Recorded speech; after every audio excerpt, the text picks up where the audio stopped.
मेरा नाम लता है। बलकरण से मेरी पहली मुलाकात एक पारिवारिक फंक्शन में हुई थी। बलकरण पुलिस में सर्विस करता था। फंक्शन में बालकरण मुझे ही देखता रहा। मैं समझ गई कि वो मेरी तरफ आकर्षित हो चुका है। उसने मेरी माँ से मेरे साथ शादी की इच्छा जताई। माँ को उसकी यह इच्छा कतई पसंद नहीं आई। इसकी मुख्य वजह उसका पुलिस में होना था। माँ ने कुछ पुलिस वालों की ऐसी ऐसी दिल दहलाने वाली दास्तानें सुन रखी थी कि वे पुलिस वालों को नापसंद करने लगी थीं। अपनी इसी सोच के कारण मेरी माँ ने बलकरण के प्रस्ताव को फ़ौरन ठुकरा दिया। माँ ने तो बलकरण के प्रस्ताव को ठुकरा दिया था, पर मेरे मन में बलकरण के प्रति कुछ कुछ होने लगा था।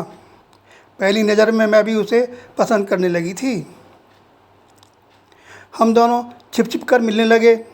माँ को जब इसकी भनक लगी तो उन्हें बहुत दुख हुआ। मेरी माँ ने बलकरण से दूर रहने के लिए मुझे धमकाना शुरू कर दिया, पर माँ की धमकियों का मुझ पर कोई असर नहीं हुआ। माँ की इच्छा के विपरीत 2 साल तक हमारा इश्क जारी रहा। आखिरकार मैंने और बलकरण ने कोर्ट में शादी कर ली। इसके बाद हमने एक मंदिर में भी शादी की। शादी के दौरान केवल मेरी एक बहन व एक फ्रेंड ही मौजूद थे। मेरी ससुराल की तरफ से कोई नहीं आया, पर मुझे इस बात की जानकारी थी कि ससुराल में मेरी सास और एक ननद है।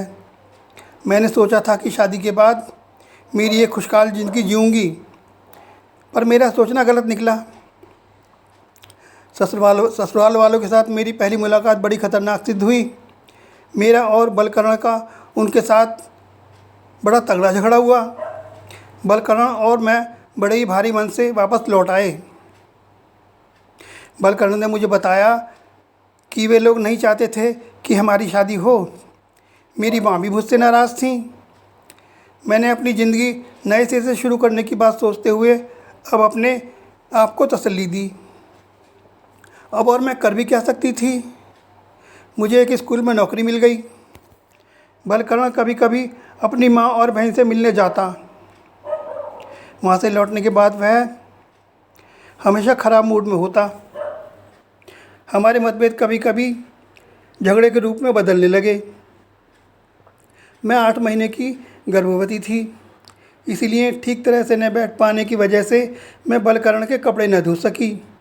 इस बात से बलकरण आग बबूला हो गया। उसने गुस्से में मेरे गाल पर थप्पड़ जड़ दिया। उसके बाद तो मुझे पीटना उसका रोज़मर्रा का काम हो गया। वह किसी न किसी बहाने अपनी खींच मुझ पर उतारने लगा। काम का बोझ, बढ़ता घरेलू खर्च और मेरी सास ननद की कानाफूसी के कारण वह पीट पीट कर मुझे अधमरा कर देता। वह मुझे हमेशा आतंकित रखने लगा। उसने मेरे ऊपर किसी से भी मिलने की जलने की तक की पाबंदी लगा दी। इस तरह मैं अपने ही घर में कैदी की तरह रहने को मजबूर थी।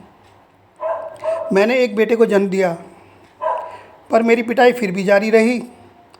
ज़िंदगी ऐसे ही बद से बदतर होती चली गई। मेरे मन में उथल पुथल होती। मैं मन ही मन विद्रोह के लिए छटपटाती, पर बलकरण का सामना करने का साहस न जुटा पाती। एक पुलिसिया होने के नाते बलकरण को प्रताड़ना के अनेक तरीके मालूम थे। वह मेरी पिटाई इस तरह करता कि पिटाई का कोई लक्षण मेरे बदन पर दिखाई न दे। मेरे लंबे बालों को वह औजार के रूप में इस्तेमाल करता और मेरी चोटी पकड़कर दीवार में धक्का दे देता। इससे मुझे जो चोट लगती उसे चुपचाप सहने के अलावा मेरे पास और कोई दूसरा रास्ता नहीं था। मेरी सारी शारीरिक इच्छाएं खत्म हो चुकी थी। उसे जब मेरे शरीर की ज़रूरत होती वह अपनी प्यास बुझा लेता। मेरा कमज़ोर जिस्म अब उसके भौतिक आनंद न दे पाता तो वह नाराज़ हो जाता और मुझ पर बदचलन होने का आरोप लगाना शुरू कर देता। उसकी प्रताड़ना की वजह से मेरा 2 बार गर्भपात हो गया। गर्भपात की वजह से मैं बहुत कमज़ोर हो गई। कई बार तो मुझे ऐसा लगा कि अब मैं जीवित नहीं रह पाऊँगी। इसके बावजूद बलकरण की आदतों में कोई परिवर्तन नहीं आया। अब तक मेरे एक बेटी भी पैदा हो चुकी थी। इसी नारकीय वातावरण में मेरे 8 साल गुजर गए। एक दिन मेरी 8 साल की बेटी ने बलकरण को पड़ोस की एक औरत के साथ गलत अवस्था में देख लिया।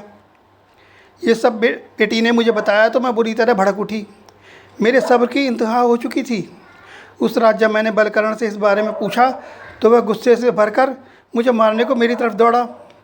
जैसे ही वह मेरे पास आया, मैंने हिम्मत करके उसे धक्का दे दिया, जिससे वह ज़मीन पर गिर पड़ा। उसे विश्वास ही नहीं हो रहा था कि मैं ऐसा भी कर सकती हूँ। मैंने बलकरण की सारी हरकतों को विस्तार से पुलिस अधिकारी को बताते हुए बलकरण के खिलाफ थाने में रिपोर्ट दर्ज करा दी। पुलिस विभाग ने बलकरण के खिलाफ कठोर कार्रवाई करते हुए उसे निलंबित कर दिया। अब मैं बलकरण के साथ नहीं रहती। मैं स्कूल में सर्विस करके अपने दोनों बच्चों को पाल रही हूँ। अब कभी कभी मैं सोचती हूँ कि मुझे बलकरण का उसी वक्त विरोध करना चाहिए था जब उसने मुझे पहला थप्पड़ मारा था।